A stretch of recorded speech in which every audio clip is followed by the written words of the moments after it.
বিসমিল্লাহির রহমানির রহিম। যারা মাছ বাছতে পারেন না, মন খারাপ কইরেন না। আমার এই কথাটায় মাছ বাছতে পারেন না বললাম, এটা কোনো বিষয় না।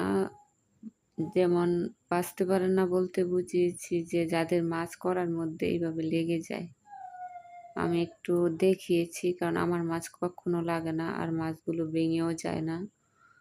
আমি জানেন কি করি, যে কোনো কড়াই, হয়তো আপনি একটা কড়াইয়ের মধ্যে ধরেন পোলাও করলেন বা ভাত রান্নলেন কড়াইয়ের মধ্যে, ওই কড়াইটাতেও সুন্দরভাবে মাছ ভাজতে পারবেন যদি একটি টেকনিক ফলো করেন।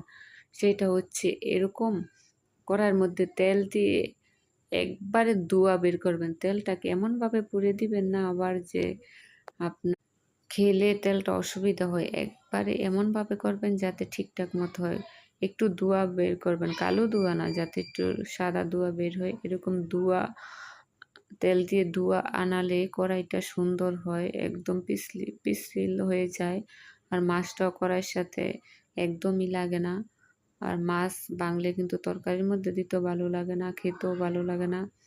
তাই সঠিক নিয়মে সঠিক পদ্ধতিতে মাছ ভাজা ভালো।